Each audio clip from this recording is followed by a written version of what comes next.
3 महीने के भीतर बिहार में विधानसभा के चुनाव है और बिहार की राजनीति में सबसे यक्ष प्रश्न पूछा जा रहा है कि क्या होने वाले विधानसभा के चुनाव में नीतीश कुमार एक बार फिर अपने पुराने करिश्माई प्रदर्शन को बरकरार रख पाएंगे।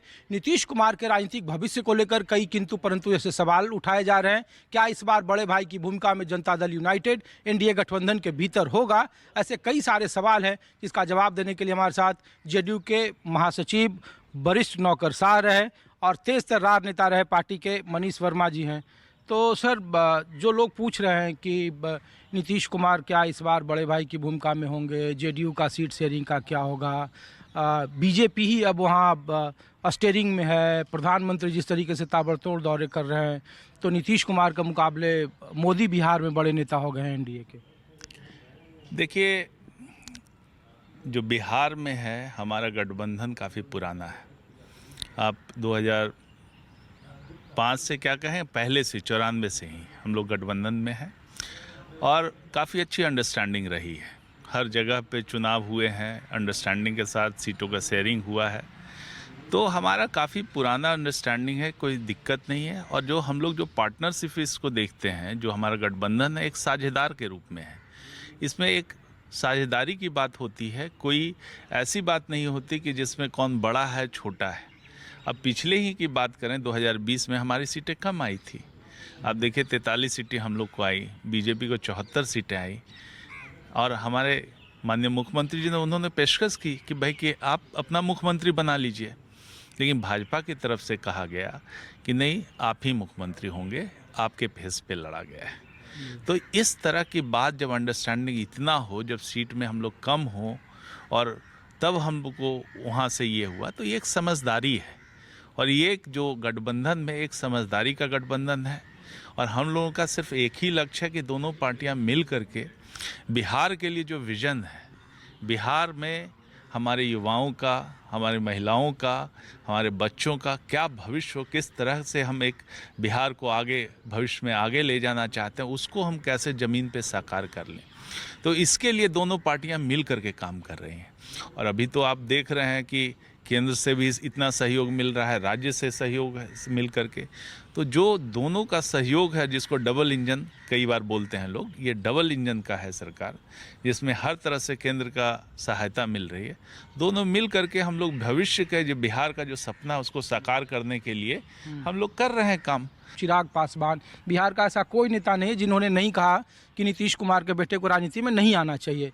लोग ये भी कहते हैं कि मनीष वर्मा जी जो 2018 में आए पार्टी में, संगठन के इतने मजबूत कद्दावर नेताओं में रहे और पॉलिटिकल मेंटोर के तौर पर उनको जानते हैं लोग, कि उनके बेटे के तो लोग पूछ रहे हैं कि क्या उनके बेटे की राजनीति में आने की बात ही किस तरह का संकेत देती है? देखिए, ये चर्चा में है, राजनीतिक चर्चा में, गलियारों में चर्चा है, प्रेस में ये चर्चा है, लेकिन कहीं भी इस तरह की बात कहाँ अभी उठी है। जब भी ये लोकतांत्रिक व्यवस्था है, ये व्यवस्था ऐसी है कि जिसमें कोई भी व्यक्ति चाहे चुनाव लड़ सकता है, पार्टी में आ सकता है, सार्वजनिक जीवन में आ सकता है। जब निशान जी जब डिसाइड करेंगे कि हाँ भाई उनको राजनीतिक में आना है, तो कौन रोक सकता है? उनकी व्यक्तिगत, किसी भी व्यक्तिगत इच्छा है। और जहाँ तक मेंटरिंग का सवाल है, मैं तो भाई अभी जो है पिछले साल 1 साल मुझे जस्ट पार्टी में हुआ है, उसके पहले तो मैं प्रशासनिक पदों पे रहा हूँ।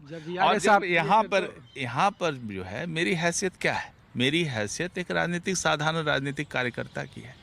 मैं ये इतना बड़ा जो आप मुझे कह रहे हैं मेंटरिंग और ये सब का सवाल कहाँ पैदा पूछ रहे हैं सर, क्योंकि देखिए पार्टी में राष्ट्रीय अध्यक्ष आरसीपी सिंह रहे, वो भी नौकरशाह रहे, पार्टी में आए, संगठन का उनको जिम्मेदारी मिला। जब आप 18 में राजनीति में एंट्री किए तो लोगों ने को लगा कि भाई उनके गृह क्षेत्र से हैं, और संजोग देखिए जिस मनीष वर्मा का गृह क्षेत्र नालंदा, वहीं से आरसीपी सिंह आए, पार्टी के राष्ट्रीय अध्यक्ष बने। तो लोग ये कह रहे हैं कि हाल के दिनों में नीतीश कुमार जिस तरह के फैसले के लिए जाने जाते थे, कम से कम मुसलमानों को लेकर बिहार में 20 साल में आप किसी से पूछ लीजिए, लोग कहते हैं कि सबसे ज़्यादा मुसलमानों के लिए काम हुए।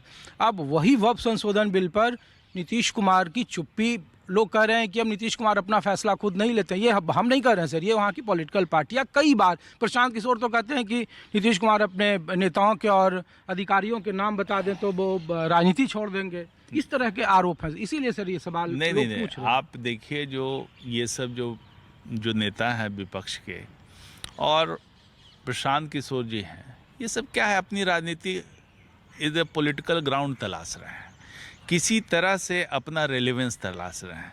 वो जानते हैं कि नीतीश कुमार जी जब तक हैं तो कहीं किसी का कोई स्कोप नहीं है, तो इस तरह के मुद्दों को वो हवा देना चाहते हैं।